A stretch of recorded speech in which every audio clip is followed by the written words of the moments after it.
Welcome to our channel the brain education. आज मैं आपको बताऊंगा स्टोशियोमेट्री के बारे में। स्टोशियोमेट्री बेसिकली वो ब्रांच है केमिस्ट्री का जिसके अंदर हम पढ़ते हैं बैलेंसिंग के बारे में। अब बैलेंसिंग वो टॉपिक है जो 10th में भी आता है और 11th में भी आता है, इवन 12th में भी इसकी जरूरत पड़ती है। तो बेसिकली आपका कॉमन टॉपिक है 10th, 11th एंड 12th में। अब बात करते हैं बैलेंसिंग। तो बैलेंसिंग का दो चीज़ आता है, दो क्वेश्चन हमारे साइंस में, वाई एंड हाउ।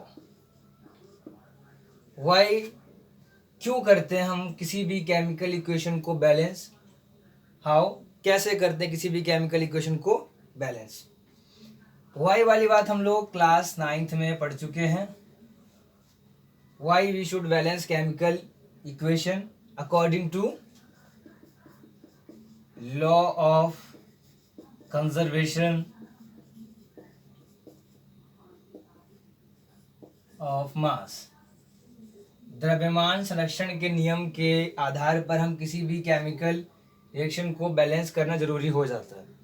अब बात आती है कि हाउ, किसी भी केमिकल रिएक्शन को आप बैलेंस कैसे करते हो।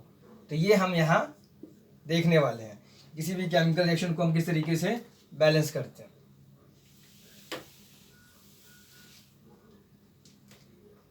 एक जनरल इक्वेशन बता दो, जैसे कि पहले होता है आपका किसी भी रिएक्शन में रिएक्टेंट और रिएक्टेंट्स भी हो सकता है।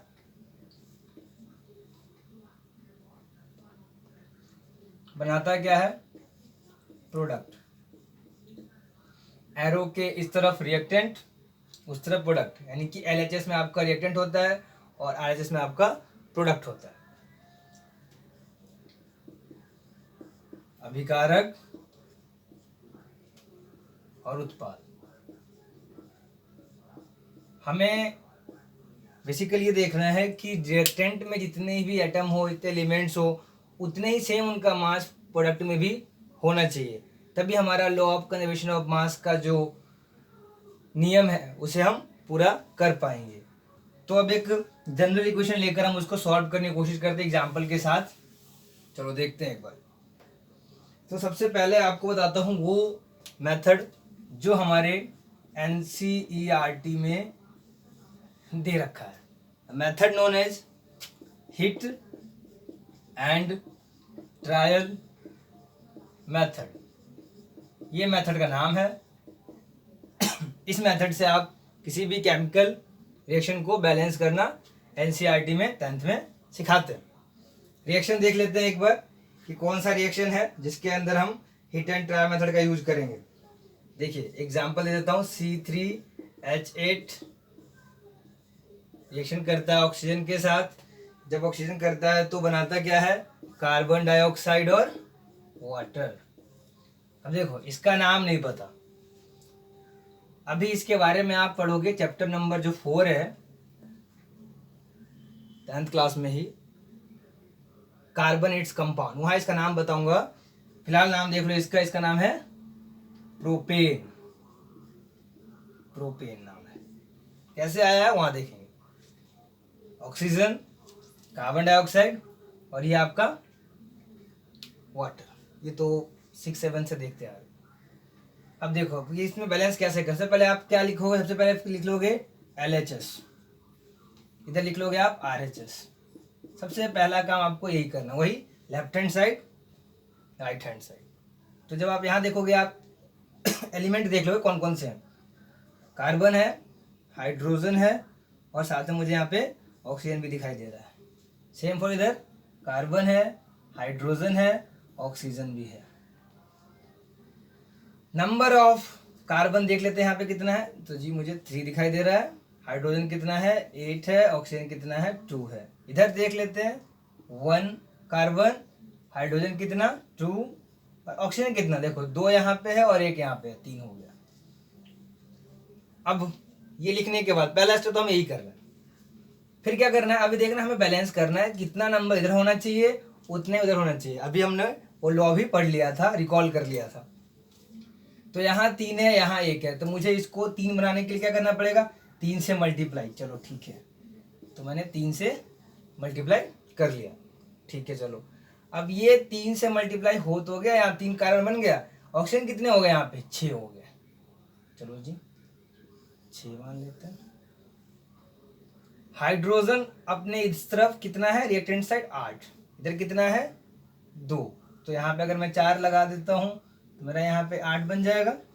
अब देखिए एक बार, carbon is balance, hydrogen also balanced, but oxygen balance नहीं है। देखिए इधर कितना है, यहाँ पे 6 इधर और 4 इधर, 10 हो गए, 10 लिख दो। यहाँ कितने हैं 2, तो हम सब जानते हैं 5 से मल्टीप्लाई करोगे तो 10 हो जाएगा। अब एक बार चेक कर लो 3 3 8 8 10 10, ये आपका हो गया एक प्रॉपर बैलेंस्ड केमिकल इक्वेशन। क्योंकि जो अनबैलेंस्ड केमिकल इक्वेशन होता है उसका केमिस्ट्री में कोई रोल नहीं होता, उसे आपके टीचर्स चेक नहीं करेंगे, मार्क्स नहीं मिलेगा। तो you must balanced chemical equation. और वाई में भी आपने लॉ पढ़ लिया कि why we should balance chemical equation according to law of conservation of mass. And how we balance a chemical reaction, hit and trial method. चलिए 2 method मतलब आपने एक मेथड देख लिया और एक आपने रीजन पढ़ लिया कि क्यों बैलेंस करते हैं। अब यहाँ क्वेश्चन उठता है कि क्या बार बार हम इसके बारे में ये देखना पड़ेगा कि किस तरीके से ये बैलेंस हो रहा है, बाबा नंबर काउंट करना पड़ेगा।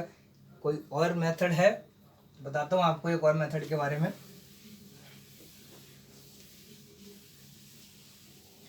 मेथड बहुत सारे होते हैं, जो आपको ठीक लगे आप उस आधार पर अपने केमिकल रिएक्शन को बैलेंस कर सकते हो, कोई मार्क्स नहीं कटेगा। अब देखो जरा, अब जो मेथड का नाम है उसका नाम है ABCD, एनीबडी कैन डू, कोई भी कर सकता है। वो आई थी ना एनीबडी कैन डांस, यहाँ है एनीबडी कैन डू। आप कोई भी इस इक्वेशन को इस रूल से बैलेंस कर सकता है। हाँ, इसमें केमिस्ट्री यूज होगा, लेकिन केमिस्ट्री ज़्यादा का यूज है यहाँ पे मैथ्स। ठीक है, तो कोई अगर मैथ्स फोबिक होगा तब भी वो कर लेगा, क्योंकि जनरल मैथ से ज़्यादा टेंशन वाली बात उसको नहीं आएगी। एग्जाम्पल देख लो जरा, मैं बता देता हूँ एक,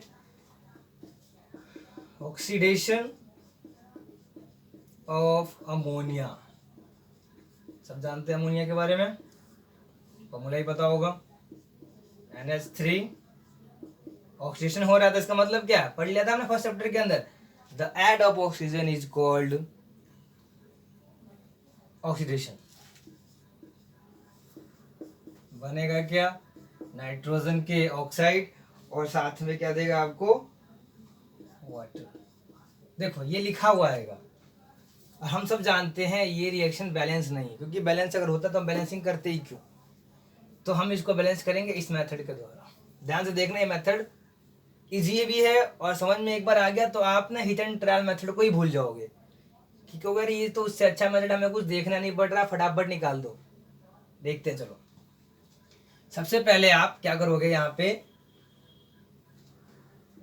एलिमेंट लिख लो भाई, नाइट्रोजन लिख लिया, और कौन सा दिखाई दे रहा है मेरे को, हाइड्रोजन दिखाई दे रहा है, ऑक्सीजन दिखाई दे रहा है, इसके अलावा कुछ दिखाई दे रहा है नहीं, नाइट्रोजन दिखाई दे रहा है, हाइड्रोजन दिखाई दे रहा है, ऑक्सीजन दिखाई दे रहा है, नाइट्रोजन ऑक्सीजन हाइड्रोजन, इसके अलावा कुछ दिखाई नहीं दे रहा, नाइट्रोजन। अब सबसे पहला स्टेप क्या करना है, आप चलो ये लिख लिया कोई बात नहीं, इससे पहले भी आप क्या करते हो, यहाँ पर आपको कोफिशिएंट लिख लो। बेसिकली कोफिशिएंट का मतलब क्या है, साथ में मल्टीप्लाई होने वाला। तो आपने क्या किया, ABCD अपनी तरफ से आपने इसको मेंशन कर दिया, ABC और D। ठीक, चलो N A, यहाँ 1 है तो मल्टीप्लाई भी थे तो इक्वल टू A, इस तरफ क्या है इक्वल टू C, यहाँ भी तो 1 है तो A इक्वल टू आपने C कर दिया, क्योंकि हमें तो दोनों रिएक्टेंट और उधर प्रोडक्ट दोनों के मास बराबर चाहिए। हाइड्रोजन का देख लो आप 3A, ठीक है जी 3A, इधर कितना hydrogen 2D, what about oxygen 2B, and here it's a D, C plus D। देखो इसको मत भूलना, ये सी है, यहाँ से डी है, दोनों मिला के। अब यहाँ जो ज़्यादा बार है, ध्यान सुनना, जो भी आपके ये आ रहे हैं ना ए बी सी डी, जो ज़्यादा बार आ रहा है उसको आपको 1 लेना है। ले लो 1, कोई दिक्कत नहीं है। लेकिन अब यहाँ खुद ही कहोगे कि इसमें कन्फ्यूजन किसके लें। ए कितनी बार है? 1 बार 2 बार, ठीक है। सी कितनी बार है? 1 बार 2 बार, ठीक है। और डी कितनी बार है? 1 बार 2 बार। सर सब कुछ 2 बार है, किसको लें? किसी को भी ले लो। देखो 2 नियम याद रखना है यहाँ पे। पहला ये, जो ज़्यादा बार आ रहा है उसको तो लेना है, या फिर उसको 1 लो जिसको 1 लेने से आपका इक्वेशन आसानी से सॉल्व हो जाए। कॉम्प्लिकेट नहीं बनाना अपने इक्वेशन को। तो मैं यहाँ ले रहा हूँ let a is equal to 1। तो जैसे मैंने A1 लिया तो मेरा C कितना हो गया? 1 हो गया, क्योंकि A इज इक्वल टू सी। चलिए ठीक है। अब यहाँ पे मैं क्या करूँगा, 3A is equal to 2D है, 3 into a is equal to 2D, 3 is equal to 2D, D is equal to 3/2। चलो मुझे D भी मिल गया, A मिल गया, C मिल गया, D मिल गया। अब मुझे क्या चाहिए? B चाहिए। B मुझे यहाँ मिल जाएगा। 2B is equal to C की वैल्यू रख देंगे, पहले कहाँ गया? 1। D की वैल्यू रख देंगे 3/2। थोड़ा बहुत तो मैथ तो कर ही लोगे यहाँ पे। 2 + 3/2 इज इक्वल टू 5/2 आ गया। 2B, अब यहाँ से B आने के नीचे आ जाएगा ये, तो B कितना आ गया हमारे पास? 5/4। आपने A B C D सब कुछ लेकर आ गए। अब क्या करना है? पुट कर दो, जो आपका मानना था वहाँ पे पुट कर दो। A की जगह क्या रखेंगे हम? 1, ठीक है जी। B कहाँ गया? B की जगह रखोगे आप 5/4, रख देते हैं। C की जगह रखेंगे हम, कहाँ गया? 1 ही रखना है। D की जगह रखोगे आप 3/2। This reaction balance reaction. लेकिन अब हम लोगों ने स्टार्टिंग से रिएक्शन पढ़ा है, 6, 7, 8, 9, 10 में आ गए, क्या देख रहे हैं कि कभी भी ये फ्रैक्शन में नहीं होता है जी, सिंपलेस्ट होल नंबर होता है। हमने डाल्टन्स के थ्योरी में भी पढ़ा था 9th क्लास में कि ये सिंपलेस्ट होल नंबर होता है जी, जब आप इसको मल्टीप्लाई या बैलेंस जब कर रहे हो तो सिंपल सी बात है, मैं 4 और 2 का एलसीएम लूंगा तो 4 हो जाएगा। तो we must multiply the whole equation with 4। तो मुझे यहाँ क्या मिल जाएगा? 4। यहाँ पे ये 4 से 4 कैंसिल हो जाएगा, तो 5 का 5 रह गया। 4 × 1 इज इक्वल टू 4। 2 से ये कट जाएगा 2 पे, और 2 × 3 इज इक्वल टू 6। ठीक है, तो ये हो गया आपका एक बैलेंस्ड केमिकल इक्वेशन, जो आपने ये बैलेंस किया है विद द हेल्प ऑफ थोड़ा सा मैथ। ठीक, इसको आप नोट कर लो किस तरीके से हमने इसको सॉल्व किया है। देन एक और एग्जांपल बताता हूं आपको इसी तरीके का। डाल रहा हूं इसको।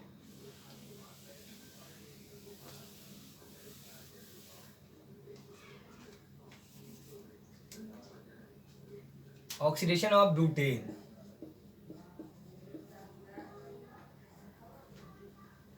ब्यूटेन C4H10, फिर ये जब बनाता है CO2 + H2O। वैसे जैसे मैं बता था आपको प्रोपेन के बारे में, उसके जैसे लग रहा है, बस ये नाम थोड़ा सा चेंज हो गया। ब्यूटेन ये सब पढ़ेंगे हम चैप्टर 4 के अंदर, कार्बन इट्स कंपाउंड, जहाँ पे पढ़ेंगे हम प्रोपेन, मीथेन, इथेन, सबके बारे में वहाँ देखेंगे अच्छे से डिटेल में। अब हमने प्रोपेन वाले को कैसे बैलेंस किया था? With the help of heat and trial method. इसको हम कर रहे हैं with the help of ABCD method. ठीक है, तो ABCD मेथड में करने के सबसे पहले हमने क्या किया था? A B C और D डाल दिया। सबसे पहले ये करना है। मैं रेड से इसे डालता कि आपको लगे कि हमने डाला है, दिया हुआ नहीं है। तो जब आप ऐसे देख लेते हो, सबसे पहले आप क्या करें? कोई कंपेयर, कार्बन है कितना है यहाँ पे? 4A, 4 टाइम A, ठीक है। इधर कितना है? C, ठीक है। चलो अच्छी बात है, मिल गया आपको। कार्बन का मिल गया। हाइड्रोजन का देख लेते हैं एक बार। 10A, ठीक है। हाइड्रोजन इधर कितना है? 2D। ऑक्सीजन कितना यहाँ पे 2b, इधर 2c, 2c प्लस में d, भूलना नहीं है इसको। अब आप किसको क्या लोगे, इसे आपका इक्वेशन बिल्कुल सही हो जाएगा। Let a is equal to 1, तो ये कितना हो गया आपका 4 into 1 is equal to c, तो c कितना मिल गया आपको 4। चलो ठीक है, यहाँ पे आपने क्या लिया था, a को 1 तो इज इक्वल टू 2d, तो आपको यहाँ d कितना मिल जाएगा 10/2, तो d मिल गया मुझे 5। चलो भाई ठीक, अब मुझे क्या क्या मिल गया, a मिल गया, c मिल गया, d मिल गया, b नहीं मिला है, तो यहाँ डाल देते हैं 2b is equal to 2c, c मेरे को कितना है 4, तो 2 मल्टीप्लाई बाय 4, d कितना है मेरे पास 5, पुट कर दो। अब यहाँ जल्दबाजी में गलती मत करना, ये कर दो कहीं गलती से कि 4 + 5 9, 9 multiply by 2 is equal to 18, नहीं, मार्क्स नहीं मिलेगा। मार्क्स क्या, तुम सबको पता है, स्टार्टिंग से ही पढ़ रहे हो board mark, first multiply then add. अभी एक बच्चे ने ही गलती की थी कि पहले इनको ऐड कर दिया था फिर मल्टीप्लाई किया था, आंसर गलत आया था उसका। तो 4 इंटू 2 8 प्लस में 5 13, b इज इक्वल टू 13/2। चलो ठीक है, आपने तीनों निकाल दिया, चारों निकाल दिया, a b c and d, put करो 1 रखते हैं, b कहाँ गया, ये निकला था अभी 13/2, c कितना है 4 और d कितना है 5। चलिए आपने ये सब निकाल दिया। फिर वही बात अगेन, ये मुझे अच्छा नहीं लग रहा देखने में, मल्टीप्लाई होल इक्वेशन बाय 2। जब आप किसी भी इक्वेशन को मल्टीप्लाई कर लेते हो पूरे इक्वेशन को, तो उससे फर्क नहीं पड़ता। तो ये मुझे कितना मिल गया 2 मिल गया, ये तो हट जाएगा यहाँ से, ये कितना मिल जाएगा 8 मिल जाएगा, और ये कितना मिल जाएगा 10 मिल जाएगा। इस तरीके के इक्वेशन आप इजी मेथड से सॉल्व कर लेते हो बिना किसी दिक्कत के। कुछ रटना नहीं पड़ेगा आपको इसके अंदर कि कहाँ क्या रखना है, कहाँ क्या, सब कुछ दे रखा है आपको। आपको ABCD लगाना है और बस आपके आंसर आपके सामने आ जाएंगे इस फॉर्म में दिखे। अगर गलती से आप उसको मल्टीप्लाई करके सिंपलेस्ट नंबर बना लेना। अच्छा, मैं एक होमवर्क दे देता हूँ जिससे कि आपको और लगेगा कि यहाँ किस तरीके आपने कितना सीखा कितना नहीं सीखा। सल्फर का इक्वेशन है वो आप यहाँ देखेंगे किस तरीके से आता है। इसमें